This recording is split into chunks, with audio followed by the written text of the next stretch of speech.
from picking up the 54 gallon of 1R ethanol. Yeah. Getting it ready. Race fill. 4 gallon. Getting it ready. We coming. Getting the race fill prepared. Roll that, getting it ready.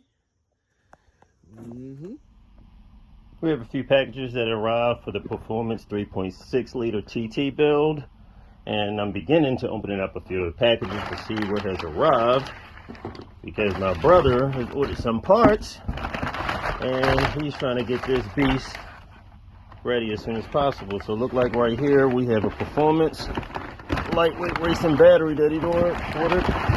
A little heavy. So it got jostled around a little bit.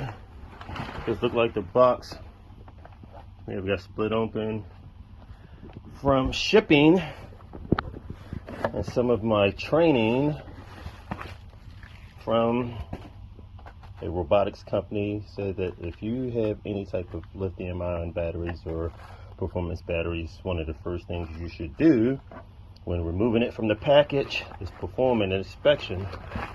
And with this inspection, you want to take a look to make sure there's no bubbles or anything from the sides, any type of punctures, anything that will look like the damage, that the battery may have been damaged upon shipping. So it looks like everything is good so far. Inspecting all around. We've actually received batteries before that may have been dropped with shipping and may have let a puncture mark on the side, and this acid can be a little corrosive, so you definitely want to be careful. And also it told me to wear nitrile gloves while handling the battery. I'm not at work. If I was at work I would, but I still have nitrile gloves, so I should have been doing that. I have a bag of them, but opening the package, and I just did a quick inspection. But either way, I'll make sure I put on my gloves next time. So, second package. Let me move this out of the way. It's pretty nice. I can see some of the fittings that come with the battery. Look pretty cool. Still have to be careful with fittings like these, even though they're nice. A couple times I've actually used different ones, like maybe the bolts that'll hold it in position, or some type of nylock nut, because I've seen a few people racing and coming off the starting line go hard burnout, and upon doing that burnout, a battery cable vibrated loose and they lost all power in the staging lanes, which is not good. Second package, let's see what this is. I do not know what he's been ordering.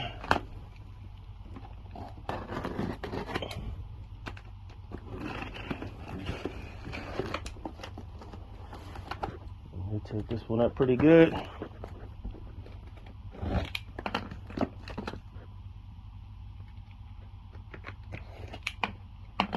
Let's see what we have here. Oh, this bad boy's in there.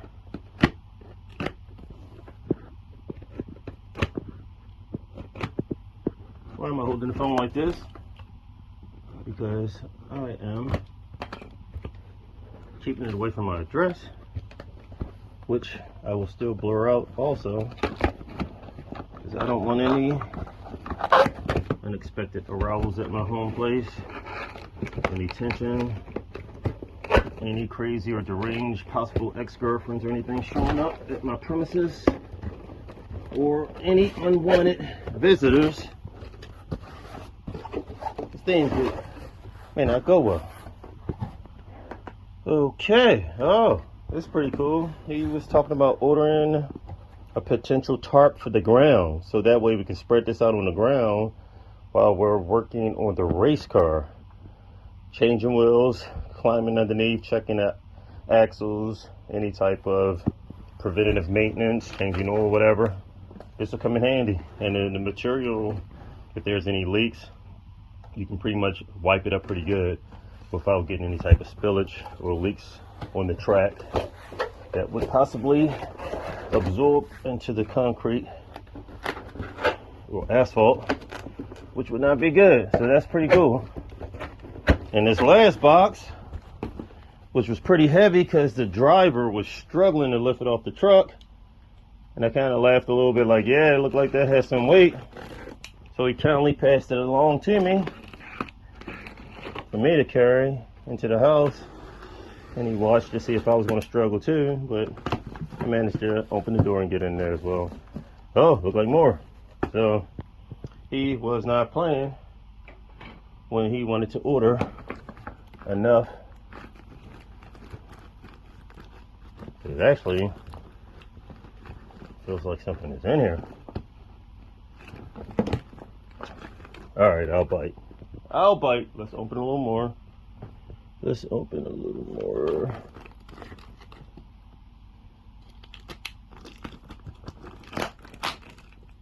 Of course, I'm trying to be careful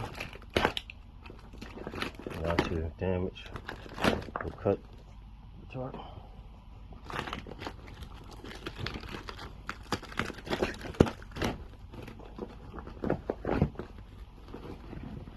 Dude, look at this. Alright, it may be a potential tent or something. Possibly see rope and everything for tying down. So maybe another one. Maybe a tent or something. I'll find out, but not right now, because we need to continue with this bad boy. Grinding the piston rings and getting this short block assembled so that I can put the head on it and it will become a long block, and then I can proceed with timing this baby. Brother just got more goodies shipped in for the TT, and I'm not sure what this is. All I know it says fragile, handle with care. So we'll see. It's pretty heavy. The driver was definitely struggling to lift it, and one of the things that he found a little disturbing was that I had to sign for the package, and it said must be over 17 years old, so that's a little weird. He thought it was weird too. And yep, I had a feeling that it may have been a seat. First I thought it was possibly some rims, but I was like, 2 rims could fit in there, maybe 3, it wouldn't be 4. So, with the seat. I'll try to get this bad boy out the box and see how it looks. Okay, it wasn't just a seat, it's a pair of seats. And these things are nice. Very nice. Definitely looks good. So he is not playing. These are going to look sweet in the TT.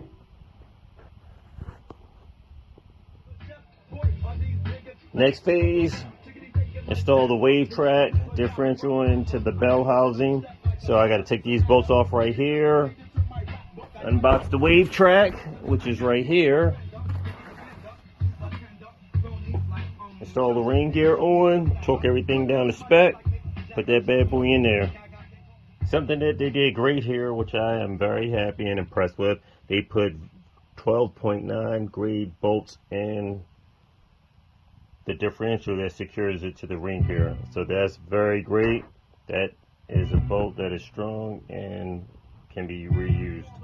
These bolts are in here, and with my typical wrench impact, I could not even get these bad boys out. I mean, this has worked great, but I had this brand new earthquake sitting down in the box collecting dust.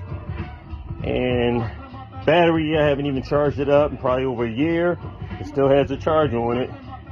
When I put that bad boy on here,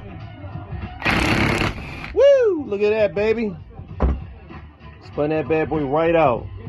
I just did this for video purposes. I'm usually holding it with one hand, torquing with the other one, but I just wanted you to see just the torque of that without even holding it steady. It still took the bolts right out.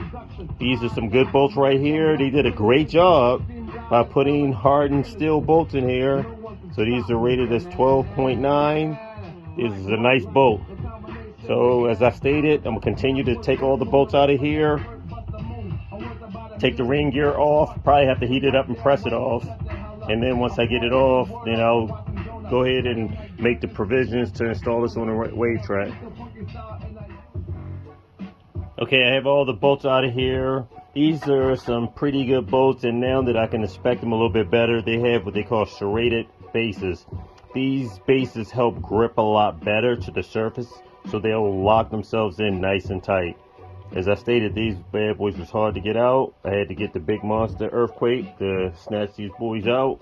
I'm going to go ahead and, like I said, tomorrow I'll prep, heat this up so I can get the ring gear off, and then I'll install this on the wavetrac. I have the new upgraded billet aluminum oil tubes. The plastic ones, as you can see, these are a lot cheesier. The O-rings were actually splitting, just removing it. But anyways, plastic, some of the edges are breaking off, whatever. This is a lot better. So we're upgrading to better parts all around. Getting it in, getting it in, getting it in. I made a little progress today. I have the ring gear onto the wavetrac diff. So this wavetrac diff is definitely a little more weight than the factory, but that will help establish what we're trying to do with getting the power down to the ground.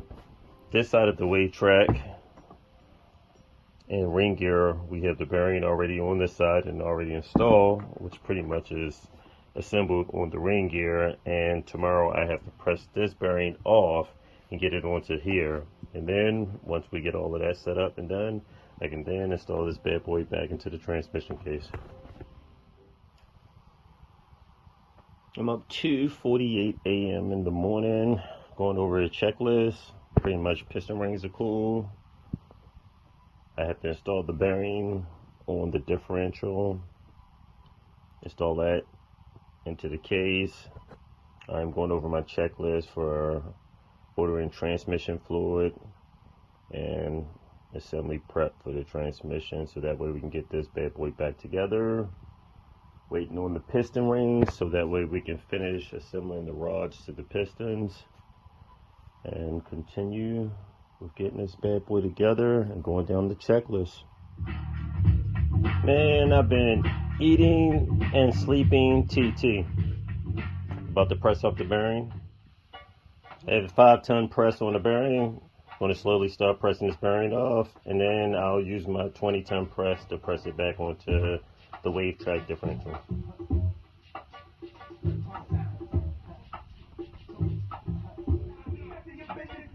And it seems to be coming off fairly easy. I usually put a reference mark, like I use a Sharpie to mark the shaft right there, and then I can kind of gauge while I'm pressing to see the ease and mark and gauge the travel.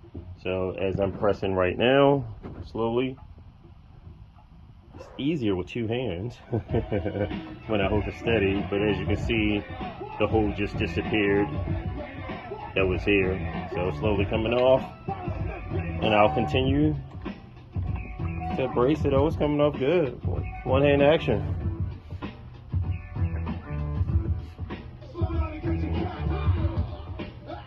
Almost off. Here we go. Bingo. Bearings off. I'll take this downstairs in the garage, use the 20-ton press, get a sleeve, push it over here, and slowly press it down until it bottoms out on the base. And the hole right here is exposed also, with the same hole right here.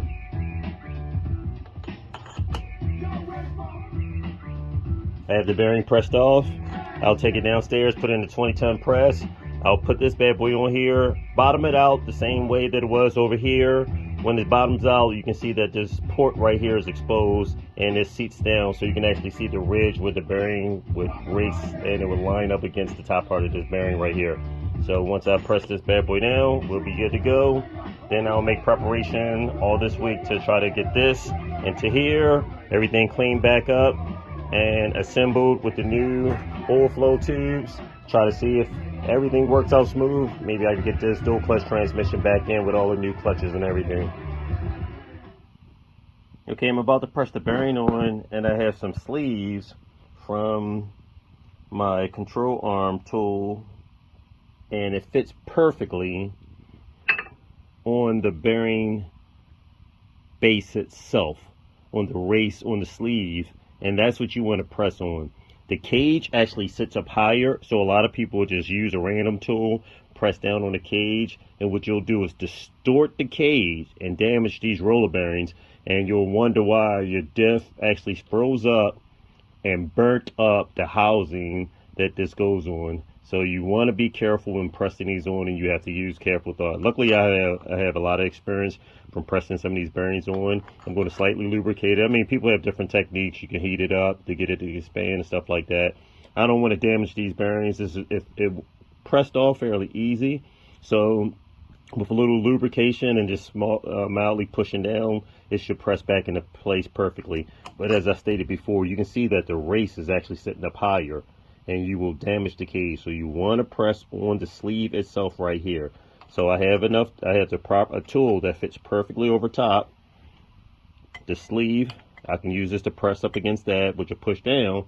But then I'm going to start to run out of room because my spleens are sticking up higher than this. So I found, of course, I have some weights that'll fit perfectly over top of this and fit perfectly, and I'll stack up some 10-pound weights, which has a thicker base that'll push down perfectly with this fitting in the middle. All this lines up perfectly, and I can press down with some weight stacked up on top when I get down to the height that I need to, and it has it almost bottomed out on the base.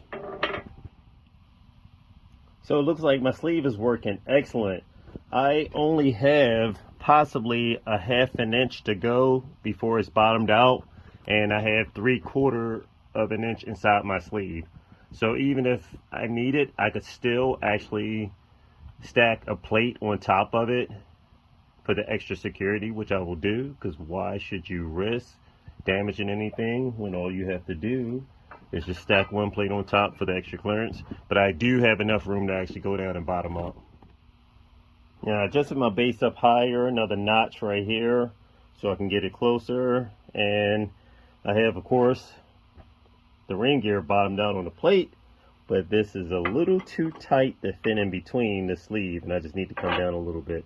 So I'm going to use a flat piece of aluminum just to press it down, and then I'll have just enough room to get in there. So I just need less than 1/4 of an inch just to get in there. So just for reference, okay, I repositioned and moved my base up one more notch just so I have more room to press, and I am so close.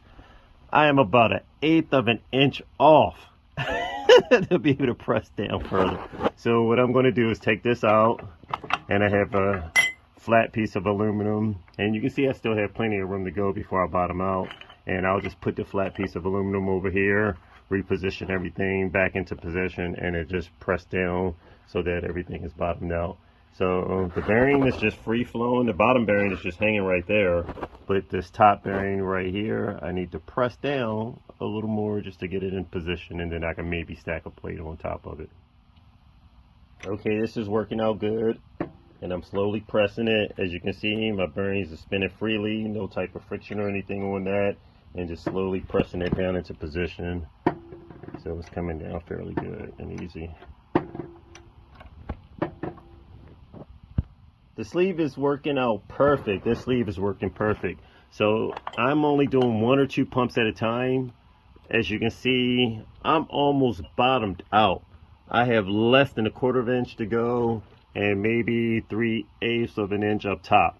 So we're looking good. So I'm slowly doing a pump at a time just to get it down until I bottom the bearing out on the differential. So it's going on very good. Just about there. As I stated, a couple pumps. Take the pressure off, inspect, make sure I got clearance, because you do not want this to bottom out on top of the sleeve right there, that inner spline. And we're looking good. We're, oh my God, we're almost there. Look how close this is. That's close. Just a little more, maybe one more pump and we're there. Okay, this turned out great. As you can see with the bright light, I'm bottomed out all the way around. I actually put a teeny bit of anti-seize on the bearing just to help it slide into position, and you can see where that was starting to squeeze out. So I'll clean all of that up. spray around it, clean it up, and I still had extra room to go. But we made it without having to put any type of plates or any additional shims or anything like that, just to get them to the bottom out. Turned out good. Okay, I disassembled this real quick just to take the a measurement just for cross-reference and verification.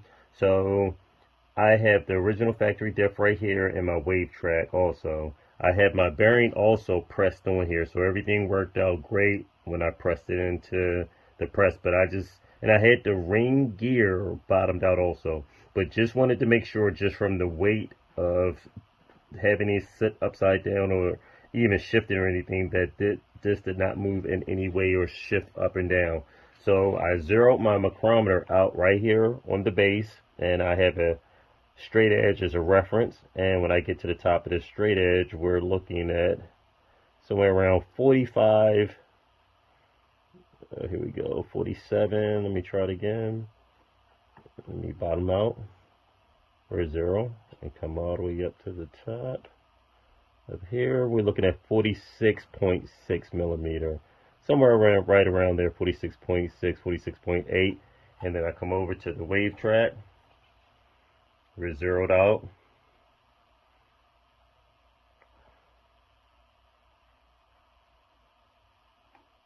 And we're like 46.4. So that's right on point. That's close. 46.6 right there. Okay, perfect. So what I'm going to do is put everything back together, and then you definitely do not want to leave this out, because this was on the factory unit. So you want this little sleeve to actually, and this little sleeve acts as a race and a somewhat of a bearing to help lubricate, also allow for the oil to go between, so it's not metal to metal. This little piece right here, you can see where the oil would actually go through to help support this piece right here, between this and the ring gear itself. So of course this goes onto it, and we're in place, and then I'll bolt my ring gear back on for everything to be back in position. So this little spacer, shim, or washer, whatever you want to call it, would actually sit right inside the ring gear. And this lubricated so well is literally sticking to this part right here. And I have to literally use force to pick it up, as well as when I placed it on here as well, I had to actually pry it off of position. So it literally set in there pretty good.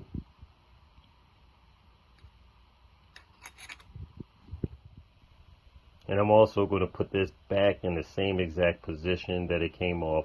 So you can see actually where this was riding against here, this part of the ring gear itself. And you can see the marks where it was actually riding around, making contact. And this side is just all even. I'm going to position it back in that same position, just like this on here. And let this smoother edge itself go up here against the differential.